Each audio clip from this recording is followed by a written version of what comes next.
everyone. We're back, Women Having Conversations, and I'm so excited that Kukuwa is with us again. A round of applause. We have missed you. Hi, We have missed you. everybody. Missed you all. Missed you all. We miss you Yes. a So to have lot. you with us, even though you're still very far away on the continent of Africa. You want to tell us where you are? Yes, yes. I am in Ghana, western part of the continent, and yes, I'm very far away from where my besties up here are. But I'm sending love. I'm sending peace, light, strength, everything over here, and we have Tiffany, Excellent. and it's just going to be awesome. I know it is. It's going to be fantastic. And like, so we have our shiny star over here, and like we have all concluded that Earcine is our star. There's just no doubt Oh my about it. God. So true. Everyone loves you, not as much as we do, of course, and probably not as much as this person that's with us today, which happens to be Tiffany, Earcine's beautiful daughter. So welcome. Oh, thank you. I'm so happy to be here with you all. I'm feeling strangely emotional. It We'll probably happens. dive into that. So, Sometimes that just happens. I'll tell you, like I'm emotional today. I just, no matter what's going on in my life with work or anything else, mostly my dog and work, I just get so overwhelmed when I have us together, and I just feel so much love and happiness that it just starts to sort of seep out of my eyes. yeah. So I feel the same way. So the coolest thing about today is, we are always talking about generational topics, right? This time we Yeah. have a generational conversationalist, right? And Yes. so Tiffany is like I don't know, her own rock star. She clearly gets it from her mom, her entrepreneurial spirit. Tell us about where you are and what you're doing, Tiffany. Oh boy. Well, it's interesting that we're beginning this way because I'm actually at a transitional point with where I am. I spent all of last year really pouring into I'm ready to step out there in my own unique little way and help the world. For me, that's doing it through creating beautiful spaces where I can offer a place where people can actually begin to know themselves. And for me, that's through meditation, that's through yoga. I do a bit of massage, just all of these the healing arts. We got to the beginning of this year and I had some transitional things happen at the end of the year where I was like, am I doing the right thing at this moment in time? Starting a business, is that the right thing to do at this moment, at this time? And it just kind of it gave me that hard stop. And for me, it was, I spent a couple of years prior not really listening to myself intuitively, and it caused me great pain. So when this voice starts speaking, I did the stop. It's like, okay, wait, foot off the gas. And then the world did what the world decided it was going to do. And the question got louder. Mm. And it was a soul check. Is this the right direction that you're heading in? Is this what you want to be doing? And it all looks great. I'm starting a little local community business where I have the space to offer the meditation, to offer the yoga, to do all the things that I want to do. But what is this voice that's telling me? Are you on the right path? Um, and that's devastating when that comes for anybody. I've done all the things. I'm prepared. I'm ready. I've got the website. I've got the business. I've got all the little bits and pieces. Am I afraid? Am I backing off because I'm just having nerves or fear of success or all the little things that come in when you're about to make a big move. And when I sat down, it was like, no, that's not it either. Um, I'm not able to serve the community I want to serve where I'm at in this space. And then I took a breath. I was like, okay, well, I'm confused because I understand that, but this is what I have right here in front of me. So then you have to take that step back. Well, okay, what does this look like for you going forward then? What does it mean that you want to serve a population that you don't have best access to? You have a physical brick and mortar space. I'm not, and I online is I know online is that's where everything is at, but I had a hard go of trying to go that route. I wasn't feeling it here either. So that's why the brick and mortar came. Mhm. And then I had to step way back and say, okay, if I can't physically have the population I want to serve with me all the time, then I have to go to that population. And that's going to take some work on my end. Am I willing to do that? So, Tiffany, I'm going to interrupt you for a second just for our Uh-huh. listeners, because we know what you do, Yeah. about your space and what you've divined. And Yes. So then that'll have context for everyone. yes. Well, my space, as I was saying, the things that I have passion for because they have helped me great in my life is a teeny little wellness studio where I can do restorative yoga, which is, yes, it's the yoga postures, but it's done completely on the ground and you're surrendering into each of those postures and really allowing your nervous system to have a great reset.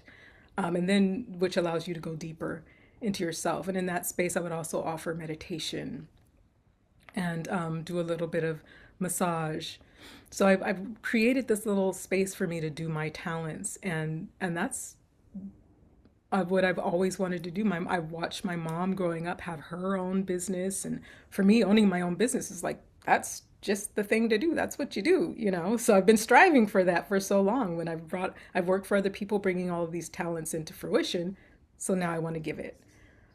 So yeah, and then the branch off from there, being able to hold workshops for women to actually come in and have a space of safety for restorative and to go deeper. So that's what I do. And those spaces for me, especially for women of color, are that's what I feel drawn and called to do. So as I've been going through the process of really trying to understand what this hard stop was, it was like, well, then you have everything, yes, bring it back. Find exactly what your community needs and then go forward. So the space that I'm coming from now is I have a couple of classes and also organizations that I'm about to really start getting involved with. So I can just go in and see where I'm needed. And then it felt good again. Wow, beautiful. Yeah. So you're in a really beautiful, holy spot, right? Yeah, absolutely. I mean, I'm in a space where I have the benefit of being able to say I get to choose to do these things. It's not a struggle. I've been there. I've done the mother wife thing and that was a journey and it came to an end. I did the single mother thing and that was a journey and my kids are older now. I have a 26, 28, 31-year old. And now I'm in the space of and I started young. I had my first child at 17. This is the first time in my life where I get to make a choice about how I present, how I walk, how I breathe, you know? And part of it is just for my soul growth. And not that I didn't soul grow through all of everything I've gone through. Every single one of those journeys, I had the recognition that in this space I am growing in this certain way. Sometimes it was growth that I initiated, and other times it was growth that, you know, a human being has as you're going through. But this is the first time that it's wholly directed solely for my internal growth. And it still reflects that my soul internal growth has to do with what is happening in the world and what is happening within community. Um, so yeah, that's where Tiffany's. It's a big, big place to be. Are you, so you have this brick and mortar. Tell us Mhm. what your plans are for taking brick and mortar to your people. So now, as I gave myself the slowdown instead of this barreling on ahead and just doing it just because, I'm going to start once a month having a um, once a month, monthly restorative course for women to come into and actually will take about 90 minutes from learning the restorative postures to some life coaching because I've also taken on life coaching into my practice, some life coaching things and setting up small rituals in life because at this, these are because this is how was able to get through the different journeys that I went through. It's what I know and what I want to share. I only have a PhD in myself. And if I can share that, and if that's helpful for other women, and they can begin to have PhDs in themselves for themselves, then we can be here in this moment that we're living right now and not just have it be being pushed around by what you feel is happening on the planet, but actually directing the way that we're intentionally moving each step along the way. And that's it's a hard thing to do. It's really hard to, especially with the way we feel in the moment. Like there's a lot of stuff happening, and feeling like there is no control or agency or ability to affect any type of change when you just feel steamrolled over. All we have is this center, and recognizing that this center this center is where we need to operate from first and foremost is key, and from the different spaces that I've been with women, I find that this is one of the core elements that women struggle with. Our Yes. center is always elsewhere. It's always in someone else, in something else, for someone else. I even when my kids got to a certain age, and I know for all of you, you get to that certain age, and then it's like, oh, they still need you, but they don't need you. There's just Right. this way that they no longer need you, and that you've been pouring into and have not paid attention to what your own need is. And that will hit you like a ton of bricks, even if you think that you're ready for it. And you're, oh, I'm so tired of parenting. I'm so tired of giving and giving. And then all of a sudden, you still have the give in you. And whether that's give because it's something that we have been conditioned to do, yes. But all human beings have give because that's how we stay in community with each other. So finding that right give, that right way to actually offer, is the space that I cherish and that I hold, and that I want to create that space for people to come into and gain that space for themselves. I would just before I turn it over, I mean, I am just so struck by your intuition on this and your ability to actually speak that so eloquently and clearly at a time when most people are sifting through just enormous amounts of clutter in their hearts and their heads. And I think about the way our generation, Kukuwa and Earcine, has forced our way through these things so hard, right? It was, it wasn't a battle or a struggle, but it was, it took me a long time to have that kind of ability to just think about myself, and when I did, it was like I had to leave the house and go away and Right. abandon, or at least that's how they made me feel.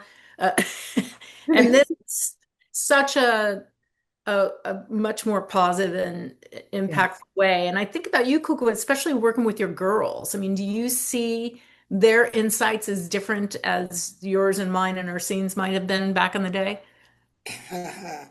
Yes. When they joined me, honestly, it was like a breath of fresh air to me because they brought in fresh ideas. I started with the tradition. And talking about that, I'd like to take a step back. Tiffany, right here, used to be one of our instructors.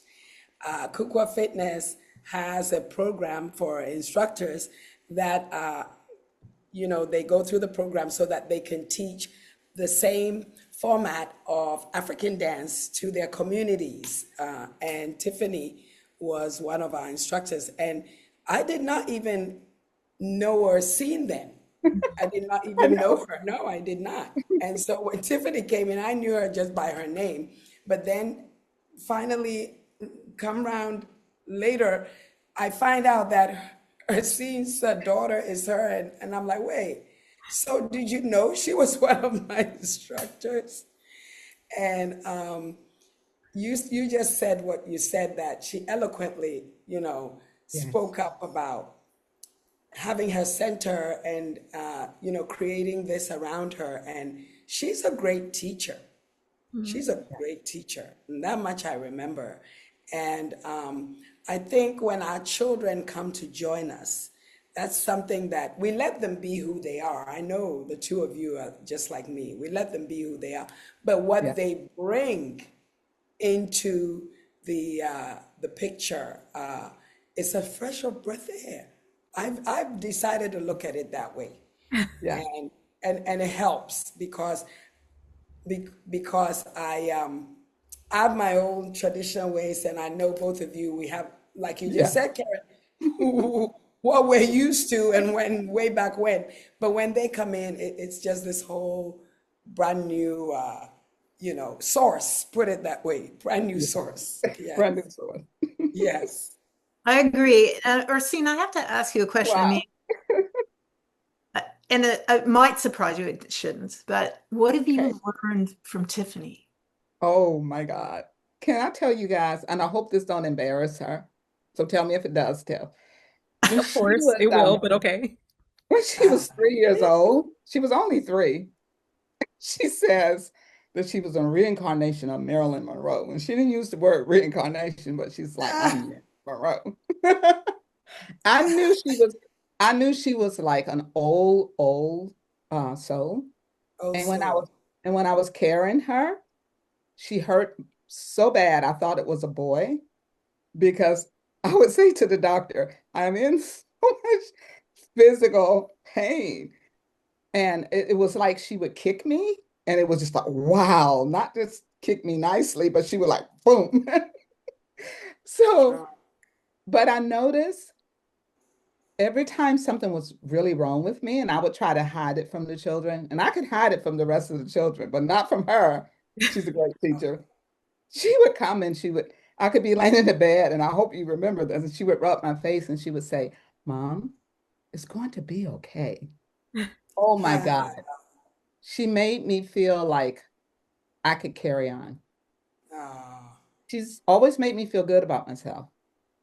She always, so and she never disappointed me. She's amazing. And I know I'm biased because she's my daughter. All of my daughters are great and amazing with their skills and talent, and I admire each one for their skill. Tiffany has a great compassion for humanity and the pain and the suffering of humanity. And I've watched her, deal with her own pain. And I think because of her compassion for humanity and their pain, that she's taken a lot of it on and maybe didn't realize she was. I don't think it was all her pain. I think it was humanity pain, some too, that she was taking on. But I admire her. I highly respect her. And if she wasn't my daughter, I would say the same thing about her. Because I'm surrounded by young people. The last 20 years of my life, I work with lots and lots of young people. Kukuwa, you're so right. They really bring their breath of fresh air. yeah. And sometimes I'm talking about things with them, and like with Tiffany or my children, I'm there talking. And when I say something, I realize within myself is that I'm so far behind from where they are. And so when they say something, wow, it opened me up. It helped me to not be stuck because I think our generation can get stuck because that's how we was raised and we hold on to it with glue, sometimes. So like Kakua said, they give us a breath of fresh air. And I know like Kakua, I'm so grateful. I'm just grateful. And the thing I will think I'll take away today is this for you, Tiffany, is that an accomplished businesswoman, yes, and clearly a champion for women. But to go to your mom's point, it's so interesting to see an old soul. I Yeah. love that, right? We weren't skilled at sharing that kind of No, no. energy. That wasn't, we grew up in that era where like you were pioneering every day you got up and put on a pair of Every pants, day, work every Yeah, day. every day. You were breaking some sort of barrier or wall or you're window. right.